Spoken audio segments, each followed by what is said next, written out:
as the machines roar and scream through the starting chute. Oh, Womax are out!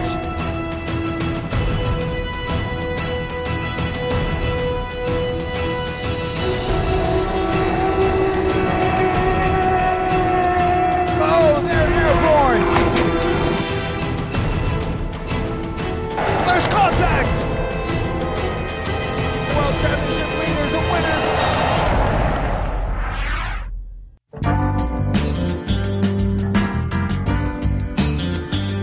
This isn't the Caribbean or Miami, nor is it some Polynesian hideaway.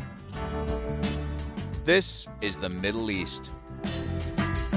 Welcome to Dubai for the Emirates Dubai Duty Free Dubai Grand Prix. Round 4 of the 2012 UIM Class 1 World Powerboat Championship. Just a few decades ago, this was a sleepy little seaside town of fishermen and pearl divers. Then, oil happened. Today, Dubai is a skyscraper-studded metropolis boasting the tallest building on earth, the Burj Khalifa. A city with no limits. It has man-made islands the size of cities. Even a 5-star hotel isn't enough for Dubai. So they built a 7-star one. Not 6, 7 stars. Dubai has a booming tourist industry, all kinds of entertainment, the best in shopping, and everything fun under the sun. Dubai is a perfect match for Class 1, the biggest, fastest, and most expensive boat race on the water. Now let's see what happened in the previous round at the Italian Grand Prix.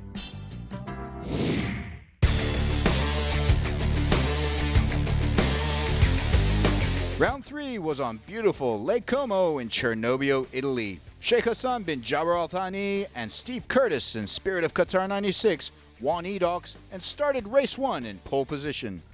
Farouk Chiai crashed out at the start. At the restart, Victory took control early, followed by Team Abu Dhabi, then Qatar 96. Victory's perennial rival Qatar 96 gave hard chase until running into Team Abu Dhabi's wake when trying to overtake them. Disorientated, Qatar 96 did a 360 turn to get back on track, but it was too late. Victory teams Arif Al-Zafin and Muhammad Al-Mari took race 1. Runners-up, Team Abu Dhabi. Third place, Qatar 95. In race 2, Spirit of Qatar 95 made an amazing start, taking charge early. Matteo Nicolini and Ali Al-Nema maintained a solid lead over Fendi Racing, who were in second place, ahead of Victory in Qatar 96. But Fendi missed a buoy and had to do a penalty lap, and that moved Victory into second place, and Qatar 96 into third. Qatar 95's Nicolini and Al-Nema held on for a great win. Victory making do with runner-up, Qatar 96 on the podium in third. The world standings at the end of round 3, Victory with a handy 21-point lead over Rashid Al Tayer and Majid Al Mansouri in Team Abu Dhabi, and a 38-point lead over Qatar 96.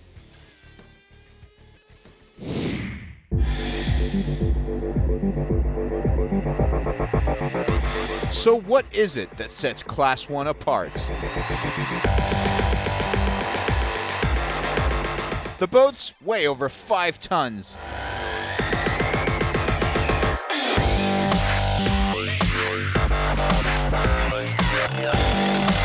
It takes an army of people to handle them.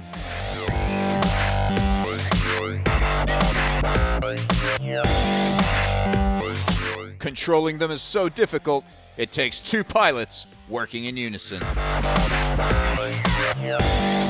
They're propelled by twin engines with enough horsepower to run 10 family cars. Rough seas? Not a problem for these giants. They just plow through them, flying along at speeds of over 200 kilometers an hour. There are 10 boats from 9 teams lining up for the Dubai Grand Prix, including 2 new teams. New Zealander Peter McGrath is back in Class 1 alongside rookie driver Darren Nicholson in Victory Team Australia. There's also a second Norwegian team, Subsea Pilot, with throttleman Bjørge Jacobsen teaming up with Class 1 newcomer Ingve Bratland. The Dubai Grand Prix is run on a demanding circuit that combines an inshore section with flat waters and an offshore section with rougher seas outside the breakwater. The real challenge for pilots, the transition zone between the two, where waves and winds become highly unpredictable.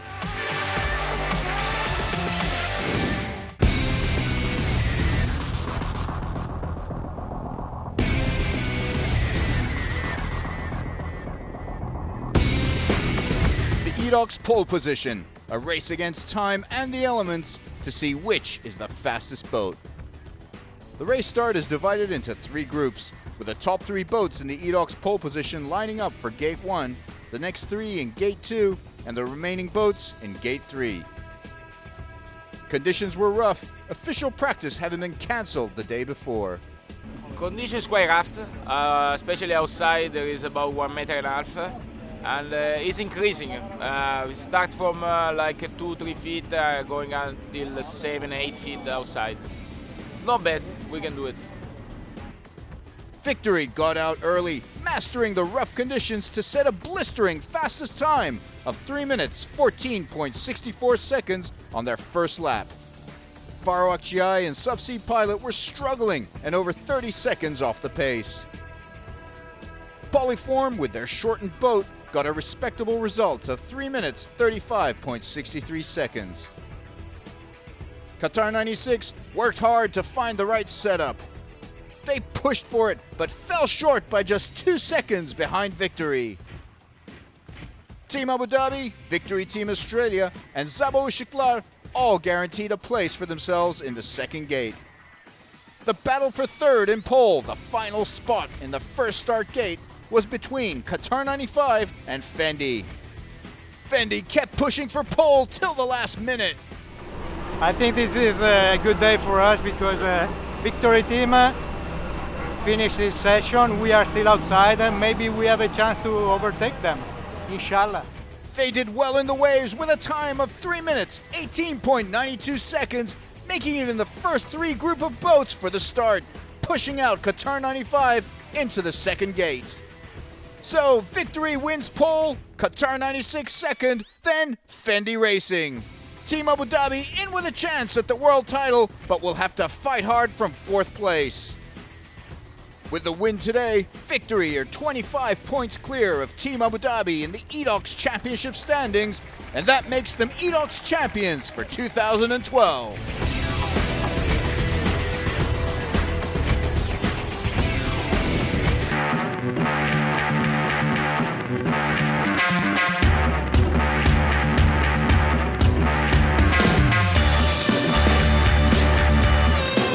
The crowds gathered for race 1.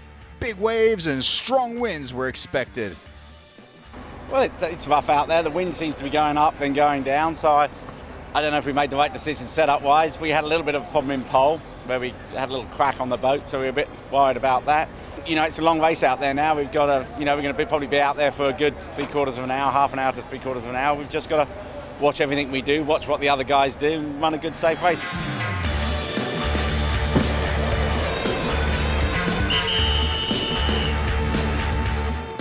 The race would be 11 laps, 1 start lap, 8 race laps, and 2 long laps. Spirit of Qatar 95 would miss out on race 1 due to an ongoing structural issue. Nerves are taut as drivers await the green flag. The race begins. What an awesome sight. 9 Class 1 boats pounding down that rough straight at up to 200 kilometers an hour, a breathtaking spectacle. Fendi Racing makes a flying start as it pulls ahead of Qatar 96 and just nudges in front of Victory. Fendi and Carpatella like the rough. Behind Fendi, a duel unfolds between the 2 sworn rivals, Victory and Qatar 96. Qatar 96 gets some big air out there. That should give you an idea of the conditions they're dealing with. Sure enough, Fendi Racing is first to the turn as they take command of the race. The boats enter the inshore part of the circuit. Victory is fast here. Can they gain on Fendi? Qatar 96 in third, just ahead of Team Abu Dhabi, which is holding off Victory Australia and Zabo Shiklar. With the start lap completed, Fendi is in control of this race as Victory and Qatar 96 try to gain on the Italians. Big battle unfolding at the back between Victory Australia and Zabo Shiklar as the Aussies move into fifth. Polyform hits a big wave and goes nose down, spinning out of control. Polyform are out, yet more problems for Capellini and Montevocchi. There it is on the replay. An unlucky end to Montevocchi's 100th Class 1 race. Faro Akciai bringing up the rear, looking to complete a race.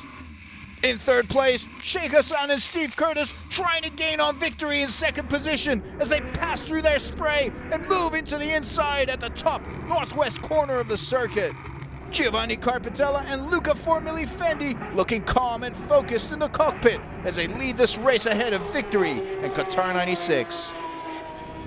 Going into lap 3, Victory, so tight on those turns, is starting to close the gap with Fendi, while Qatar 96 lags a few extra seconds behind Al Zafin and Al Mari.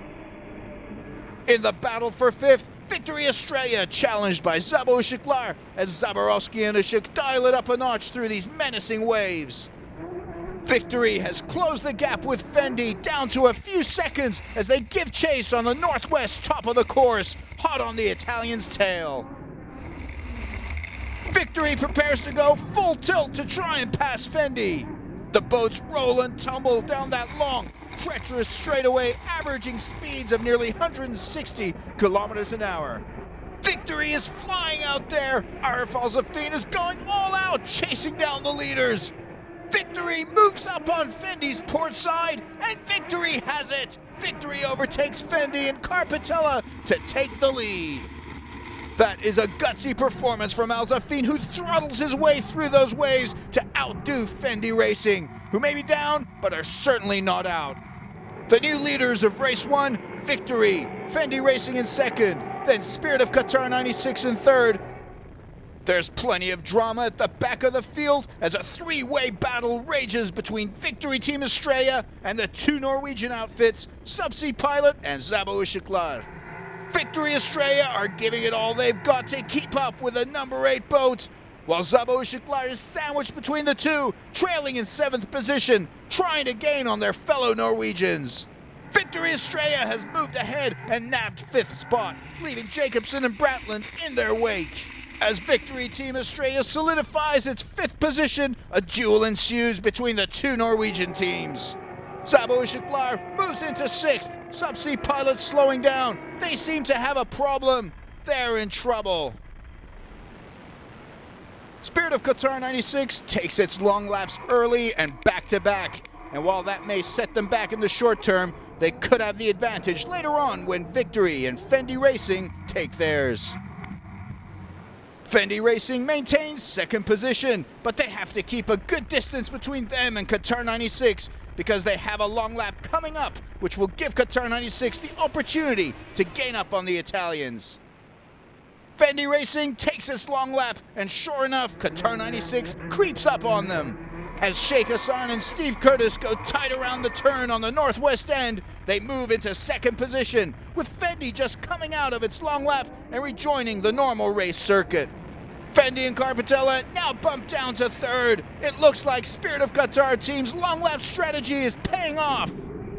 Qatar 96 has the speed and the momentum, not to mention the experience, to hold off the Italians, and they look comfortable now in 2nd, with their sights on their nemesis up ahead, Victory. Victory still has a long lap in hand that could make for a thrilling showdown with Qatar 96 as the laps wind down and Sheikh Hassan and Steve Curtis push to beat their rivals in their own backyard. Steve Curtis is really going hard on the throttle there as Spirit of Qatar 96 is gaining on Victory. It's not often you see Victory overtaken, but Qatar 96 is fast. They have a good top speed, and Sheikh Hassan is keeping that line steady in the choppiest, trickiest part of the course. They have it! Qatar 96 overtaking victory on the outermost boundaries of the course. The new race leaders, Sheikh Hassan and Steve Curtis, in Spirit of Qatar 96. That is some dramatic racing, and for some reason, victory veers off the course with a sharp left turn. But Qatar 96 has already opened a sizable gap with their rivals from Dubai. It's all victory can do now to stay within striking distance of Qatar 96. But solutions are running out for them here, and the gap is already too wide. Time is running out. Can victory shift a gear up as they've done in the past? The boats enter the final lap of the race. Victory giving it everything with just one lap in which to salvage a win here. A loss here would barely even put a dent in victory's march toward the world title, but losing on home waters to their bitter rivals would be a blow to their ego. Fendi now almost guaranteed a podium finish, which is now beyond the reach of Team Abu Dhabi and Victory Australia. Sheikh Hassan and Steve Curtis heading toward the finish line with a comfortable lead, knowing that victory is too far back with too little time left. The winner of race 1 of the Dubai Grand Prix, Qatar 96. Celebration in the cockpit for Qatar 96 as Sheikh Hassan and Steve Curtis win their 3rd race together. Victory put in a great race, but have to settle for runner-up in home waters. 3rd place and another podium goes to Fendi Racing. Team Abu Dhabi 4th, then Victory Australia, Sabo Istiklal and Faro Akshai. Fendi and Victory are going to go at it, so we decided to lay down and just wait and play the waiting game. And we did the 2 laps back to back, and we gained up on Fendi, so we got the number 2 position. And then we just sat there and had Victory just like sitting duck, and when it was the right moment, we just nailed him and got him. Race 1 winners Sheikh Hassan and Steve Curtis carried the celebrations on to the podium.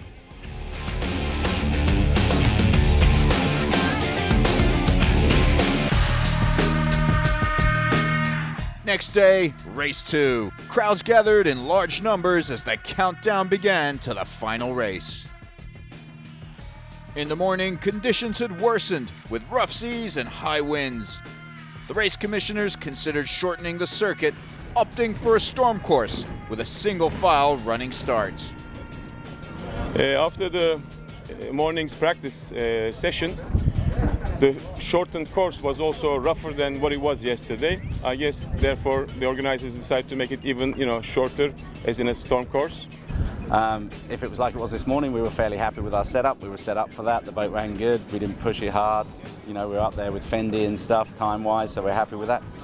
And we were going to run our race again, But now, if they've changed it, we don't know what, we don't know where the goalposts are. Because I think the organizer, he's correct what he do, because the important thing is the safety, and what he do is 100% is good. Minutes before the scheduled start of the race, a driver's briefing was held on the start pontoon. Commissioner Gordon Sutherland declared that the race would be run on the shortened storm course, but some of the teams were not happy. This morning you said 2:30 all boats needs to be on the water. All the boats, or most of the boats, were on the water within the time frame that you have put in. Yeah. Only one boat who got the advantage of the inner information before was distributed and had the chance to change the gear ratios to set up for the shorter race course. Now you have 2 options. Option 1, you call it off. We start tomorrow, clean sheet of paper, nothing had happened today, or we're pulling out.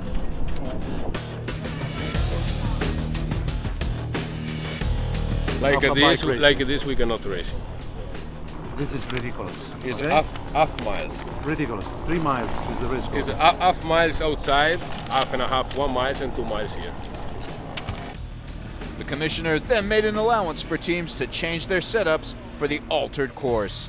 The only team that did so was Victory Team Australia.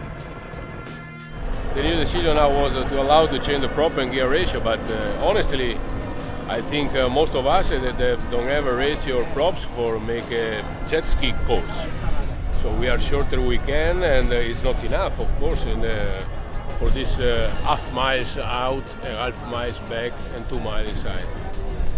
So In the end, Spirit of Qatar team stuck to its guns and boycotted the race, pulling out its two boats, 95 and 96, as did Fendi Racing.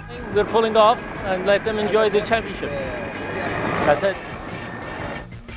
That reduced the number of boats in race 2 to just 6, with Subsea Pilot unable to start after damaging their boat in the morning session. The lineup would now see Victory in pole, Team Abu Dhabi starting second, then Victory Team Estrella, followed by Zabo Istiklal, Faro Akçay, and Polyform. The course would be a shortened 3-mile storm course, and the boats would start single file. Green flag, race 2 is underway.